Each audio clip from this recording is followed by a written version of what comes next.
प्रणाम। जय गुरुदेव। आज अष्टमी है। आज से 16 दिन पहले एक और अष्टमी थी। महापुरुषों ने इसे राधा अष्टमी कहा। तो कुछ लोगों ने इसे बताया या मान लिया कि इस दिन राधा जी वृषभानु के यज्ञ वेदी पर प्रकट हुई थी, या किसी ने और कुछ मान लिया। महापुरुषों ने तो कुछ और बताया था कि आप इससे अपने परम लक्ष्य को प्राप्त कर सकते हैं, हासिल कर सकते हैं। तो लोगों ने परम अर्थ को, परम अर्थ किसको माना? परम अर्थ मान लिया धन को। बहुत से भारत के हिस्सों में लक्ष्मी की उपासना शुरू हो गई, महालक्ष्मी की उपासना शुरू कर दी कि इस कालखंड में लक्ष्मी की उपासना से मालामाल हो जाएंगे, और उसमें कई कर्मकांड जोड़ दिए गए। दरअसल ये 16 दिन ये खुद में बड़े विलक्षण और अद्भुत, और सिर्फ यही नहीं, ये पूरा कालखंड अनोखा है। ये श्राद्ध पक्ष, इसका नाम श्राद्ध नहीं श्रद्धा पक्ष था। श्रद्धा पक्ष, इसको पितृपक्ष भी कहा। पितृपक्ष को मान लिया कि ये तो मरे हुए लोगों का कालखंड है। बड़ी उलट पुलट गलत सलत सोच है। ऐसा नहीं है प्रेमियों। पहले इन 16 दिनों की बात करें और आज की अष्टमी की बात करें। राधा अष्टमी से जो 16 दिनों का पावन पर्व या बेला शुरू हुई, दरअसल ये खुद को राधा में परिवर्तित कर देने की क्रिया प्रक्रिया का हिस्सा थी। अगली बार से आप कुछ भी भूल जाओ। जब गणपति आते हैं, गणेश चतुर्थी होती है, उसके 4 दिन के बाद जो अष्टमी आती है, इसको मत भूलना, और प्रयास करना कि संसार के सारे काम तब तक आप हल्के कर लो कि 16 दिनों में बहुत व्यवधान ना आए, विघ्न ना आए। इसी दरमियान में जैन मुनियों ने भी इस कालखंड के महत्व को जाना पहचाना। तो ये पूरा कालखंड आगे ये दीपावली तक चलता रहेगा, और उसके बाद भी ये देव दीपावली यानी कार्तिक पूर्णिमा तक ही चलता रहेगा। जब आप पूर्णाहुति करते हैं, सतयुग के आगमन की तैयारी की जब पूर्णाहुति करते हैं, तब तक चलता रहेगा। तो जैन मुनियों ने भी इसको बड़ा प्रभावकारी माना, और चातुर्मास में स्वयं के भीतर जाने का संकेत दिया। राधा अष्टमी दरअसल इन 16 दिनों में खुद को संसार से खींचकर दोनों आंखों के मध्य आज्ञा चक्र पर समेट और लपेट देने का नाम है।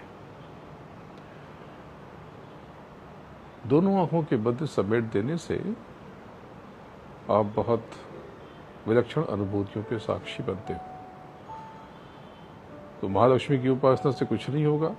महालक्ष्मी की उपासना से जो आगे क्रिया प्रक्रिया, सुबह सुगंध और धूप की, तो उससे तो जरूर कुछ कर्म बन गया आपका, किसी को खिलाया पिलाया। इसी प्रकार से श्राद्ध में किसी को आपने भोजन कराया, तो ये नया कर्म बना। पितृ यानी एक नई देह पहन लेना, और प्रेत यानी इस देह को छोड़ करके अस्थायी देह में रहना। अगर आज आपने इन बातों को समझ लिया, तो आपके जीवन में बड़ा परिवर्तन आ जाएगा।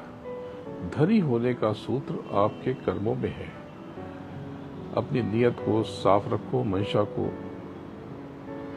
स्वच्छ रखो, अपने अंतर को पवित्र रखो, कर्म के खेल को समझो, सेवा खूब करो, और अपनी आंतरिक शक्तियों को पहचानो।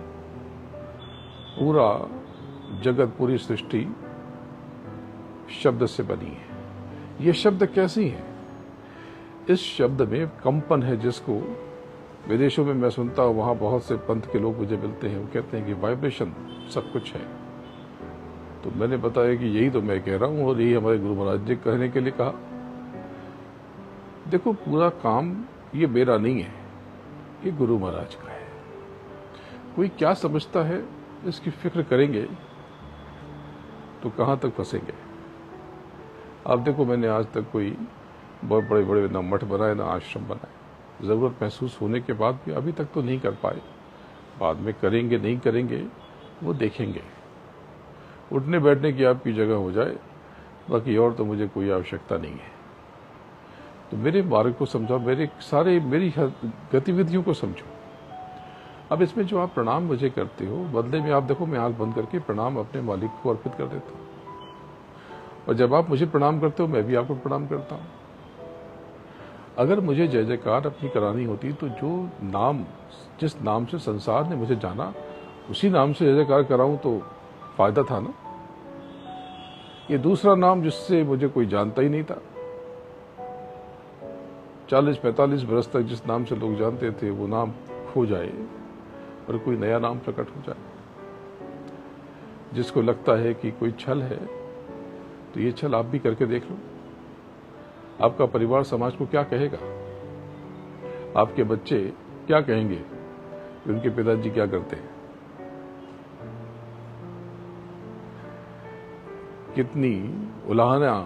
कितने उलाहनों का सामना करना पड़ेगा, संसार के समाज के तानों का सामना करना पड़ेगा। लोग मजाक बनाएंगे।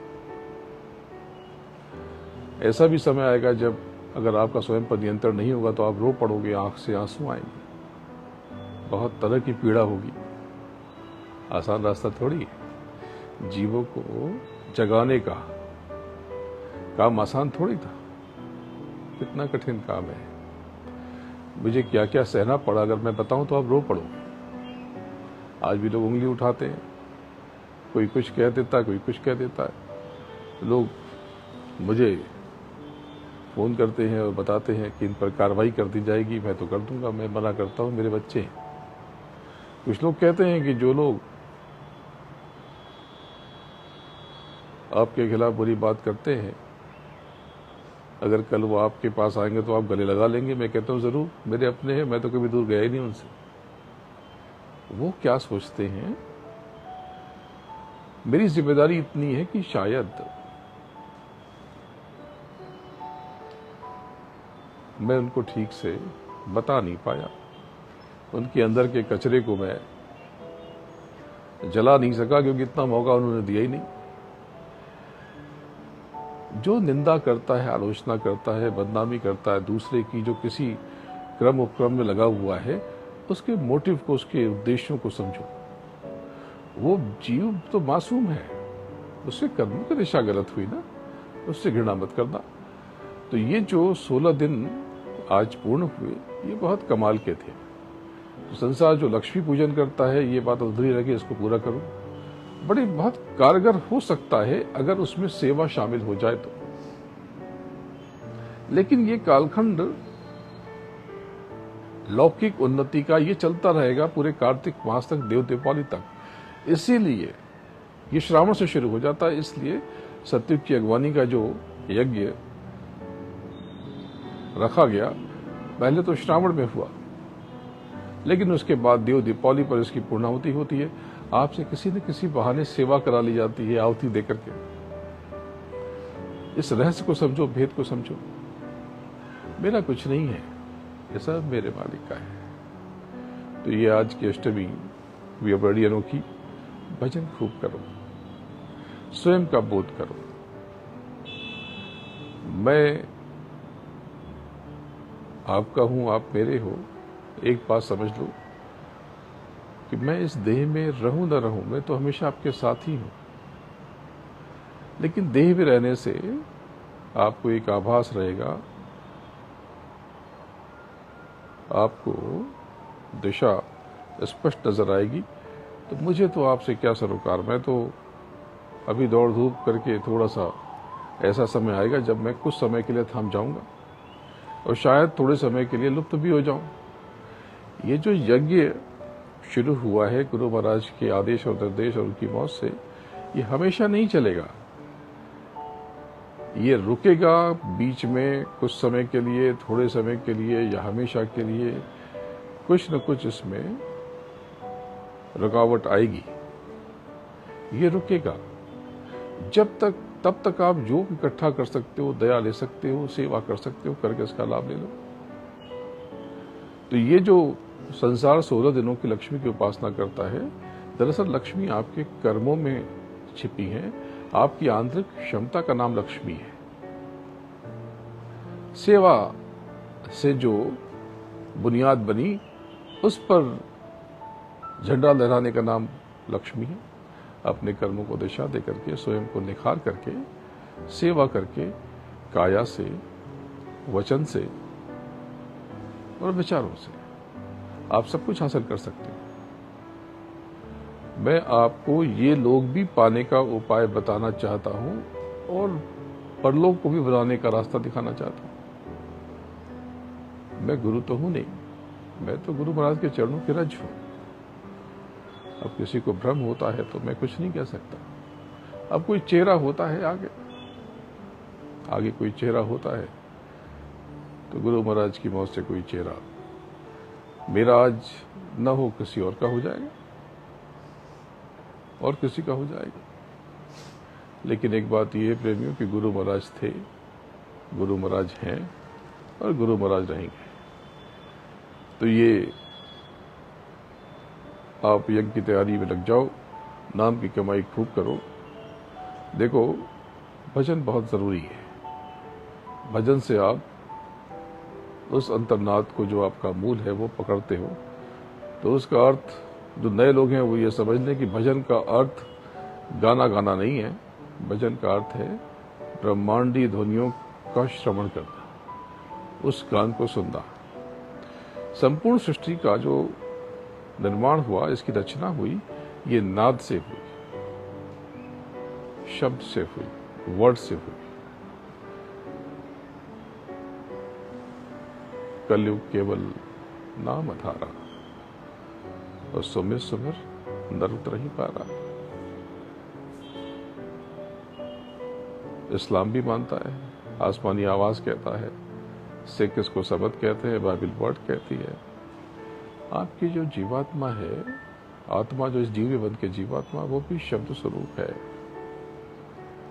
जो कुछ भी अगर मिलेगा, कोई परमात्मा, कोई प्रभु, तो सदगुरु की मूल स्थिति अगर आपको हासिल होगी तो प्रेमियों जीते जी ही होगी। तो ध्यान भजन को इसमें उतर करके आप आंतरिक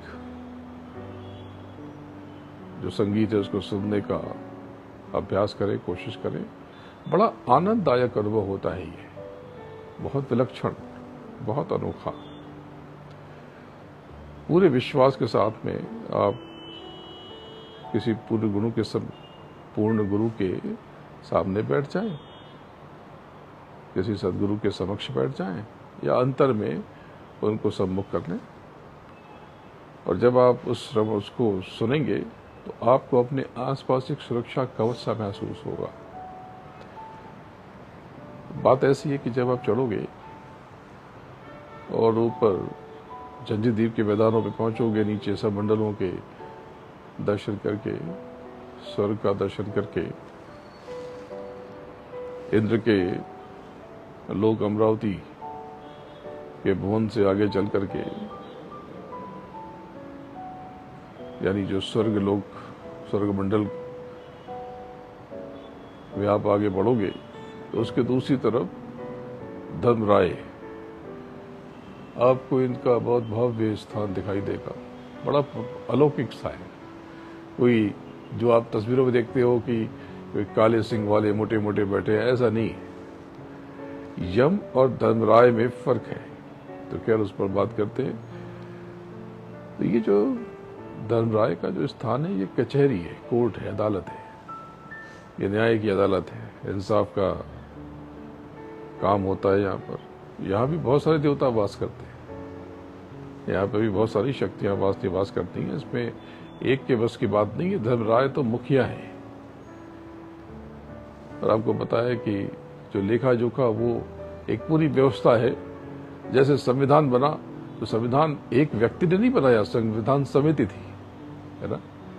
उसके एक अध्यक्ष हुए बाबा साहेब अम्बेडकर। भारत के संविधान की बात कर रहा हूं। इसी प्रकार से वो जो लेखा जोखा की जो कमेटी है उसके जो मुखिया हैं वो चित्रगुप्त है। चित्रगुप्त ये मृत्युलोक में मनुष्य जो जो कर्म करता है, देवी देवताओं के कर्मों का हिसाब इनके पास नहीं है। मनुष्यों के, ये भी देख लो, मनुष्यों के कर्मों का हिसाब इनके पास में है। इनके पास आपके सब गुप्त गुप्त कर्मों के चित्र होते हैं। गुप्त से गुप्त सभी गतिविधियों की फिल्म इनके पास, समझ लो इनके हार्ड ड्राइव में सेव हो जाती है। वो खोने का, मिटने का कोई चक्कर ही नहीं है। तो धर्मराय का जो सच्चा इंसाफ है, सच्चा न्याय है, यहां पर जो निरंजन ब्रह्म ने जो नियम बना दिया, जो काल पुरुष ने, जो समय पुरुष ने नियम बना दिया, उसके अनुसार लागू किया जाता है। आपको पहले भी बताया कि धर्मराय ये नहीं जानते काल पुरुष को, निरंजन ब्रह्म को। ब्रह्मा विष्णु महेश को पहचानते हैं, पता है कि इनकी माता है जिन्होंने सब प्रकट किया है, बस। वो अपने मालिक को भी जानते हैं, उनसे मालिक से भी रोज मुलाकात नहीं होती, उनको भी साधना करनी पड़ती है पाने के लिए। आसान थोड़ी है ब्रह्मा विष्णु महेश को भी पा लेना। बात को समझो। धर्मराय को यमराज ये नहीं है। धर्मराज के जो दूत हैं, ऐसे तो पूरी व्यवस्था है उसमें। जो जिनको यम कहते हैं, ये यम ये बहुत छोटा सा हिस्सा है उनकी व्यवस्था का। ये यम सुरतों को कचहरी तक ले आते, पकड़ के सुरतों को ये जाते हैं, और ये बहुत इनका ऐसा विलक्षण और ऐसा भयानक रूप स्वरूप, ये बस ये पहुंचते हैं और जिस पर भी दृष्टिपात किया उसको सुरत फटाक से पंचभौतिक देह से निकल करके उनके पास जो अस्थायी शरीर है, प्रेत योनि, उसमें फटाक से चली गई। उसको सूरत को पता ही नहीं कि वो प्रेत योनि में चली गई। वो कहती मेरा शरीर पड़ा है, जाके बच्चों को हिलाती है, बच्चे को छू भी नहीं पाती। अपनी उल्टे सीधे कर्मों को करके अर्जित की हुई संपत्ति को छूने की कोशिश करती है, तिजोरी को खोलने की कोशिश करती है, तिजोरी में घुस जाती है हवा की तरह, बहुत बेचैन होती है। बच्चों को कहती है कि भाई ये संपत्ति यहाँ छुपाई है मैंने, इससे लेना है, इसको देना है, इस बैंक पे रखा है, ये कोड वर्ड है। कुछ नहीं, कुछ भी नहीं। तो यहां पर तो ये यम, चूंकि यम धर्मराज जो हैं वो यमों के स्वामी हैं, तो इसलिए इनको यमराज कहा जाता है। तो बात ऐसी है कि इनका अपना कोई नियम नहीं है। जो काल पुरुष ने नियम बनाया है बस उसी के अनुसार सच्चा न्याय करते हैं। ये कभी किसी को क्षमा नहीं करते। इनकी उपासना से कुछ नहीं होगा, इसलिए इनकी उपासना नहीं कराई जाती। ये कुछ दे नहीं सकते आप। यम का दीपक जलाते हैं दीपावली के पहले, लेकिन ठीक है, उसका अलग मतलब है, उसकी अलग व्यवस्था है। उससे यमराज प्रसन्न नहीं होते। यम को कितना भी आप ओम यमाय स्वाहा यमाय स्वाहा यमाय स्वाहा कहो, यम आपके कर्जदार हो जाएंगे, लेकिन वो नया कर्म बनेगा, उसके बदले में जो देना होगा देंगे, लेकिन वो क्षमा नहीं कर सकते, उनका अधिकार नहीं है। उनके सीमा में है ही नहीं कि किसी को माफ कर सके। तो जब मृत्युलोक में जीव की आयु पूरी हो जाती है या अकाल मृत्यु हो जाती है, तो अब ये समझ लो कि जीवात्मा इस देह से, ये पंचभौतिक देह से जब निकलती है तो ये जो प्रेत योनि कैसी होती है, किस स्वरूप में होती है, इसको मैंने पहले बताया है। ये गहरी बातें हैं। ये जो शरीर है ये 8 अंगूर स्वरूप में होता है, 8 अंगूर, ये 8 छोटे छोटे से एक गोलाकार देह होती है, बहुत सूक्ष्म होती है। ये 8, तो ये 8 अंगूर यहां से और फिर 8, तो ये 16, इसमें भी बहुत बड़ा भेद छुपा हुआ है। इसको अभी नहीं खोलूंगा, बाद में कभी विशेष रूप से अलग से आपको बताऊंगा, क्योंकि बड़े गोपनीय भेद है। तो बात ऐसी है कि ये 8 अंगूर स्वरूप में ये आप जो भी सूरत इस देह को छोड़ती है उसमें चली जाती है, और फिर उसी देह में, उस 8 अंगूर शरीर में वो यमदूत उस लिंग सृष्टि में उनको ले आते हैं और यमराज के सम्मुख प्रस्तुत करते हैं। यमराज धर्मराय असंख्य यमों के, छोटे मोटे कोई ऐसी गिनती नहीं है कि 10, 20, 50 हजार 2000 है, असंख्य यम है। यानी जो यम का जो मंडल है उसमें जितने हैं सब यम है, और वहां पे जो धर्मराज की जो स्थिति है जितने हैं सब यमराज है। बहुत बड़ा भेद है ये। तो असंख्य यम है, इनका रूप स्वरूप बड़ा भयानक होता है, इनकी आकृति बहुत बड़ी होती है, बहुत बड़ी होती है और बड़ी भयानक लगती है आपको। उसको देख करके जीव कब जाता है, सिहर उठता है। अगर आप देख लो और आपकी देह को बचा लिया जाए तो भी आप कुछ समय के लिए बेकार महसूस करोगे, जब तक आपकी कमाई ना हो, पकावट ना हो। तो बात ऐसी है कि ये जो 8 अंगूर देह है और यमराज की देह, ये सब लिंग देह, लिंग सृष्टि का हिस्सा है। और लिंग शरीर ये 17 तत्वों का पारदर्शी शरीर है। तो मृत्यु लोक से लाई गई जो भी आत्माएं हैं, सुरतें हैं, उसका हिसाब किताब चित्रगुप्त, वो जो समिति है उसके जो मुखिया चित्रगुप्त है, ये सामने रख देते हैं। पहले तो सुरत उस जीव को दिखाई पड़ता है, अपने सारे कर्ण फटाक से आगे आंख के आगे से गुजरते हैं। ये सारे कांड जो जो किए इस देह में सब वो देखती है और सिहर उठती है, कांप उठती है। और तत्क्षण कर्मानुसार जो भी निरंजन भगवान के विधान में जो भोग बना है, जो फल बना है, धर्मराज उसको सुना देते हैं, तुरंत तय हो जाता है। और तत्क्षण यदि नरकों का आदेश होता है तो यमदूत बहुत बुरी तरीके से जो भोग निश्चित किया गया, जो आदेशित किया गया, उस कुंड या उस नरक में उसको घसीट के ले जाते हैं और वहां पर डाल देते हैं। संसार के बड़े बड़े सेखी, झाड़ने बघाड़ने वाले, ये सब वहां पर बड़े लाचार लगते हैं, मोहताज। जो बड़े बड़े हुक्मरान हैं तो तब से चूके राज मिलत है, राज से चूके दर का। बड़ा बनने की कामना कभी मत करना, कहना मालिक तेरे चरणों की धूल मिल जाए तो बहुत है। जीते जी प्रेमियों अगर अपना काम नहीं किया और फालतू की बातों में पड़े रहे, फंस जाओगे। जो आपको संसार में उलझाने की कोशिश करें, आपके भीतर घृणा भरे, नफरत भरे, उनसे दूर रहना। जो प्रेम भरे उसके नजदीक जाना। जो कहते हैं भाई हम गुरुमुखी तो गुरु जानते ही नहीं हो, वो तो मनमुखी है, वो खुद से अपने मन से फैसला कर रहे। जो अंतर में कमाई करके आगे बढ़ रहा वो सब जान जाएगा। तो बड़े बड़े हुक्मरान और बड़े बड़े सूरमा सब वहां पर बेगी बल्ली। सूरमा ये थोड़ी है तो जिन्होंने मार मन डाला उन्हीं को सूरमा कहना, मनमुखी की थोड़ी सूरमा है। नरकों में फंस गए। वो बहुत गिड़गिड़ाते हैं, रोते हैं, पर वहां उनकी कोई सुनवाई नहीं है।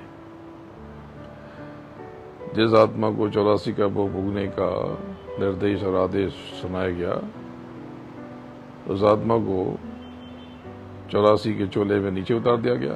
तो जो नरक जिनको नहीं दिया गया, जिनको नरक नहीं दिया गया, आगे 84 में जाए, यहीं पर इनके भोग भोगेंगे, तो फिर वो 84 में चले जाते हैं। तो स्वर्ग में, तो वो स्वर्ग में चले जाते हैं। तो बात ऐसी है कि बहुत बड़ा भेद आपको बताया कि जो ऊपर की जो सुरतें हैं, जो जिन्होंने ऊपर की कमाई की, नाम की कमाई की, या जो ब्रह्मा विष्णु महेश और ऊपर देवी जगदम्बा की भी जिन्होंने साधना की, वो नीचे नहीं करते। हाँ, झूठी मूठी उपासना की, खाली मन में कपट है, द्वेष है, पाप है, घृणा है, और तंत्र मंत्र कर रहे हैं, बोले हमने देवी से कर लिए, बेवकूफ बना रहे हैं, ये तो नरकों में जाने वाले। जगदम्बा की उपासना भी करने वाला बड़ा पवित्र हो जाता है। ये सब झूठा है, जब ड्रामा है, सब नाटक है। जो कहते हैं मैं श्राप दे दूंगा, श्राप खुद को दिया जाता है, आशीर्वाद भी खुद को दिया जाता है। श्राप और आशीर्वाद तो आपके कर्मों से ही पैदा होंगे ना, और कहां से आएंगे। तो ये जो ऊपर की उपासना करने वाले हैं, इनको धर्मराय के यहाँ इनकी पेशी नहीं होती, क्योंकि वो तो जीते जी मृत्यु लोक में रहते हुए अपने लोकों तक पहुंच जाते हैं। जिन्होंने ब्रह्मा विष्णु महेश की उपासना की, जीते जी बैकुंठ पहुंच जाते हैं। जिन्होंने जगदम्बा की उपासना की, वो शक्ति धाम में जीते जी पहुंच जाते हैं। जिन्होंने काल पुरुष की उपासना की, काल को जीते जी पा लेते हैं, मरने के बाद नहीं, जीते जी होगा। तो अगर मालिक मिलेगा तो प्रेमियों जीते जी ही मिलेगा। लक्ष्मी की उपासना, लक्ष्मी अगर मिलेंगी तो जीते जी मिलेंगी। ये सारी जितनी भी शक्तियां जो भी मिलेंगी, जीते जी मिलेंगी। तो बात ऐसी है कि जब शरीर का समय पूरा हो जाता है, तो आत्मा स्वतः अपने आप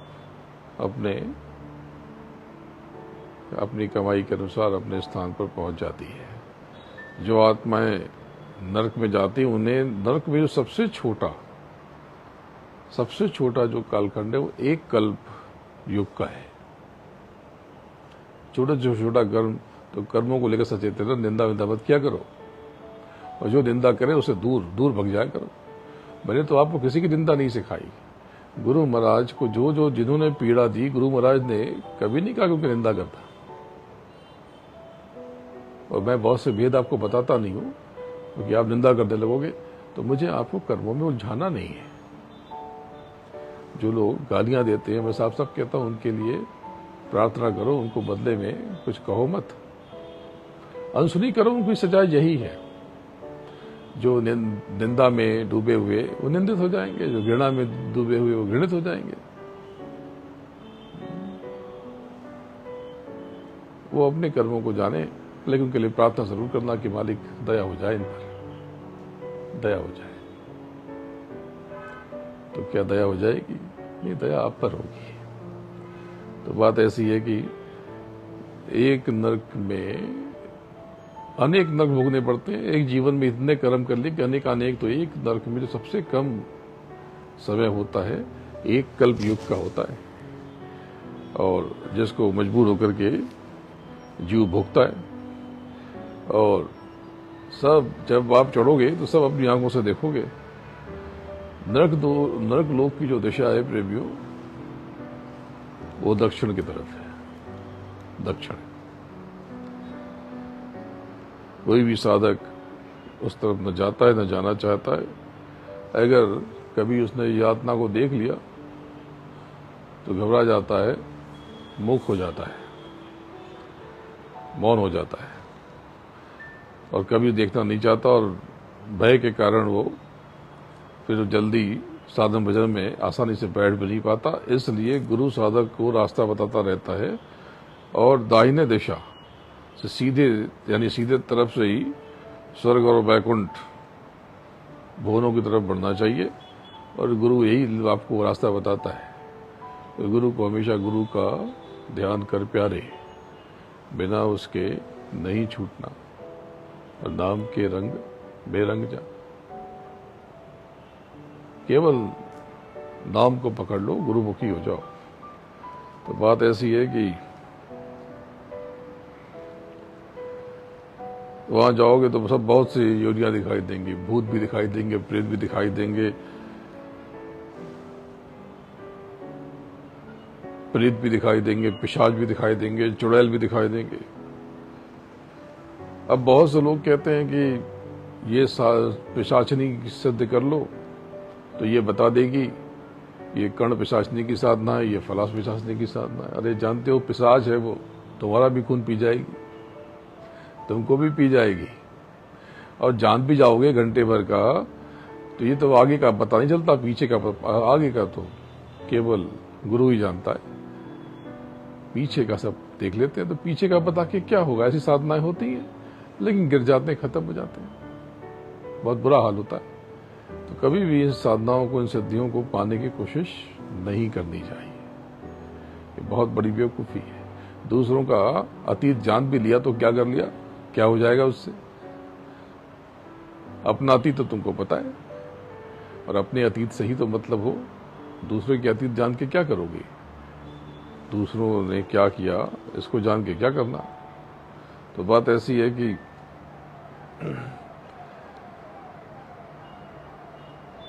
कर्मानुसार फिर पिंड लोक यानी मृत्यु लोक में जीव जो ऊपर स्वर्ग नरक में नहीं गए, तो यहाँ पर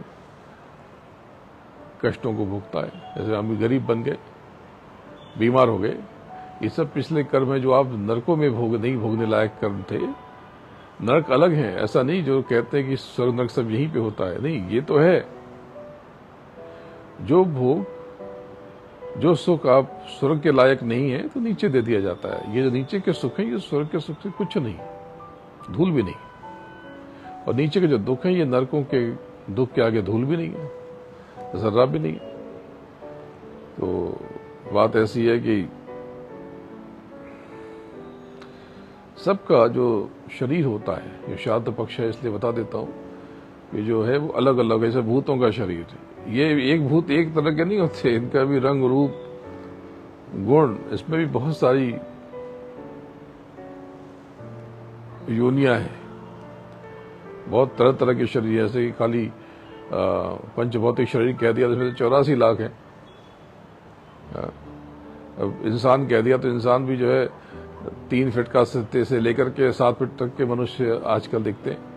इसमें काले हैं, गोरे हैं, मोटे हैं, दुबले हैं। तो कभी कपड़ा तैयार कर दिया किसी एक मनुष्य के लिए, मनुष्य का, तो सबके लिए थोड़ी आएगा, सबका रूप रंग अलग है ना। बस इसी प्रकार से तो ये भूतों का, प्रेतों का, ये सब अलग अलग रूप रंग होता है। जो देह से जो प्रेत शरीर मिलता है वो विशेष मैंने बताया अष्टंगुर रूप स्वरूप। तो ये बिल्कुल भिन्न है। बहुत बारीक बारीक बातें आध्यात्म की जब आप सुनोगे तो ये कुछ भी काल्पनिक नहीं है प्रेमियों। जब आप छोड़ोगे तो देख लो इसमें क्या है। ये तो जब आप अंतर में उतरोगे तो सब जान जाओगे। और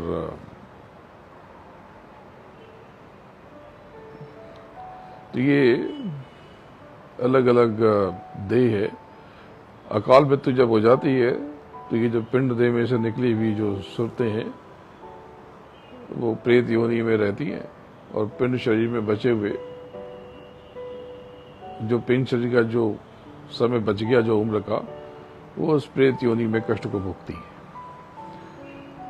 और ये भूत योनि को भोग लेती हैं जब, तो फिर तब उनको यमराज की अदालत में लेके जाया जाता है, धर्मराय की कचहरी में, तब हो जाती है, ऐसे नहीं।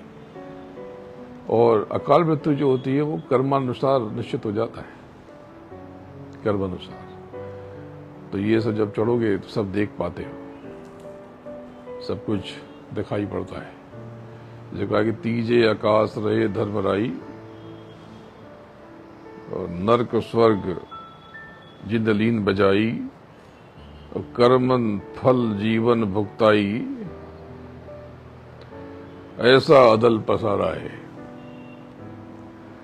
जम के पाले पड़े जीव तब कुछ बात न आवे, जब कछु काव्यु नहीं सिर सुनी सुने पछतावे, यह घाटी है जम की फांसी,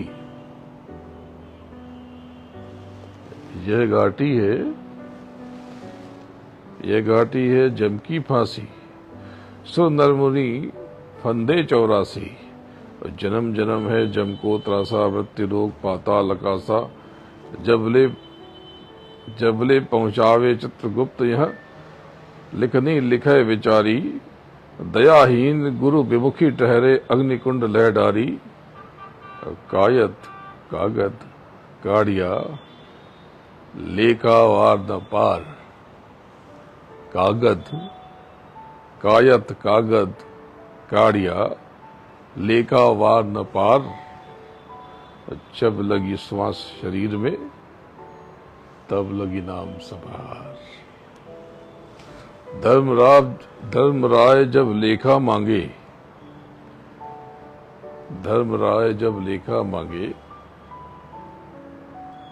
बया मुख लेके जाएगा, और कहत कबीर सुनो भई साधो, साध संग तरी जाएगा। तो घाट जगाती धर्मराय सबका झारा ले ही, सत्य नाम जाने बिना उल्टी नरक विदे ही, इंद्र विषम के कारणे सही नरक की आशा। चित्रगुप्त जो है ये जीव के पाप पुण्य के कर्मों का लेखा जोखा लिखते हैं और धर्मराय को दे देते हैं। जीव लाचार होकर के, परेशान दुखी विवश होकर के काल के घात को सहता है। प्रेमियों, बात को समझो। अब इसमें क्या है कि बड़े अनोखे दंड है, कई भांति के दंड है। सहजो नाना त्रास, और नरक कुंड तक भक्ति करी, नरक कुंड भुगती करी, और फिर 84 बास। अति कुचील वो ठौर है महाघोर भयपान, अति कुचील व ठौर है महाघोर यमान,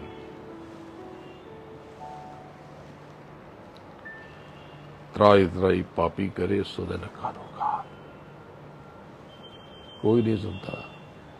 और जम का लिंग शरीर है, पापी लिंग शरीर, जंग का लिंग शरीर है, पापी लिंग शरीर, जैसे कू तैसे गए वैसी वाकू पीर। तले कड़ाई तेल जलाया, भर भर करछे छौंक लगाया, बहु तक पकारे कंड में डारे, जिन सिर कागा चोचन मारे, कहलक कहूं त्रास बख तेरे, 56 त्रास कहे गुरु मेरे। जम पेरत है सकल मझारी, और सबही भुगते नरका नारी, और फिरी फिरी मुड़ी जाम कुटावे, सहजो कहे नहीं समझावे। सहजोबाई के ये पद बड़ी ऊंची ऊंची बातें। तो अपने कर्मों को लेकर सजग रहना, किसी की निंदा मत करना, काया के कर्मों को लेकर सतर्क रहो, वाणी से किए गए कर्मों को लेकर सावधान रहो, विचारों को लेकर एकदम सचेत रहो। जो नहीं चाहिए उस पर विचार मत करो। जो व्यक्ति पसंद नहीं है उससे दूरी बनाना। उसकी निंदा करके कहां फंस रहे हो? सच्चा है तो जाने क्या हश्र हो जाएगा, और जो बुरा है तो उसके कर्मों को डाल लोगे। कुछ लोग करते हैं तो दरअसल आकाश तक तो उनका संतुलित नहीं होता, तो वैचारिक रूप से असमृद्ध हो जाने से लोग बुराई करने लगते हैं, निंदा करने लगते हैं। सहज रहना, यज्ञ की तैयारी करो प्रेमियों। बस यज्ञ का समय नजदीक आ रहा। तो कल मैं उस भूमि पर था, काम बहुत है, आपकी बहुत जरूरत पड़ेगी। ये आपका काम है, गुरु महाराज का काम है, मेरा कुछ नहीं है प्रेमियों। इस यज्ञ पर बहुत बड़ी दया बटेगी, बहुत बड़ी दया। आप सोच भी नहीं सकते कि आगे संसार में कैसे कष्ट आ रहे हैं, लेकिन जो जो आहुति डालेंगे इसमें या जिनकी जिनकी आहुति पहुंचेगी, प्रेमियों वो महसूस करेंगे कि एक कवच उनके ऊपर है। झटका तो लगेगा लेकिन पता नहीं चलेगा, पता नहीं चलेगा। जैसे भूकंप रोधी बिल्डिंग बनी हो, इमारत बनी हो और भूकंप आए, हिलेगी तो बिल्डिंग आगे पीछे होती है। नई नई टेक्नोलॉजी आ गई, सब गिर जाएगा, ढह जाएगा, इसको कुछ नहीं होगा। तो बस आप सब एक कवच के नीचे हो, उस मालिक को याद करते रहो, गुरु महाराज का सुमरन करते रहो, सदगुरु का चिंतन करते रहो और उस मंत्र को याद करते रहना कि गुरु महाराज थे और गुरु महाराज है और गुरु महाराज। ये बहुत बड़ा मंत्र है प्रेम, बहुत बड़ा मंत्र है। वो मालिक आपसे बहुत प्रेम करता है, गुरु महाराज आपसे बहुत प्रेम करते हैं, बहुत ज्यादा। और मैं तो आपका अपना हूं, मुझे तो आपसे बहुत मोहब्बत है, बहुत इश्क है।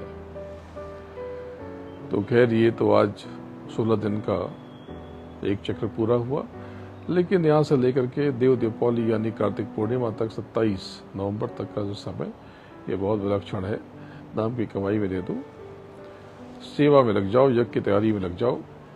जो भी आपकी आहुतियां हैं, भुसावल से संपर्क करके, भुसावल के प्रेमियों से आप अति शीघ्र अपनी आहुतियां उन तक भिजवा दो, जिससे वो तैयारी करें।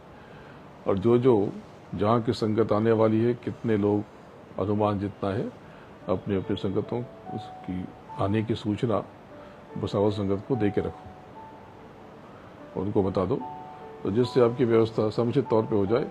ये थोड़ा बहुत 19-20 तो ठीक है, लेकिन आप बोलोगे 4 और आएंगे 12 तो दिक्कत हो जाएगी। तो तैयारी में थोड़ी सी परेशानी हो जाएगी। तो आप सूचना दे देना कि कहाँ से कितनी संगत आ रही, जिससे ये आपकी तैयारी करें। क्योंकि देखो, ये मुंबई शहर का कार्यक्रम है, यहाँ पर अनुमति लेनी पड़ती है, सरकार को बताना पड़ता है। ये शहर में कार्यक्रम होगा तो सरकार को बताना पड़ेगा कि भाई कितने लोग इकट्ठा होंगे। अब हमने कह दिया कि 10 लोग इकट्ठा होंगे और 50 लोग इकट्ठा हो जाए, 5 घंटे का फर्क हो जाए, तो अच्छा नहीं है। तो ये आप सब लोग तैयारी में लग जाओ। जो आना चाहते हैं, आने की व्यवस्था नहीं हो रही, बता देना, उनको खींच लिया जाएगा। और जो आना चाहते हैं, संसार के काम में फंसे हुए हैं प्रेमियों, आप आ जाओ। आपका जो नुकसान होगा उसके दुगने तिगने की भरपाई कर दी जाएगी। अगले कुछ महीनों में ही आप महसूस करोगे कि दया हो गई, बहुत बड़ी दया हो गई। ये जितना आपको नुकसान होगा, जो आपको तथाकथित नुकसान होगा, तो जो भी नुकसान का अनुमान, उससे बहुत गुना ज्यादा आपकी भरपाई हो जाएगी। तो बोलो जय गुरुदेव। गुरु महाराज के चरणों में नमन करता हूँ और आप सबको प्रणाम करता हूँ।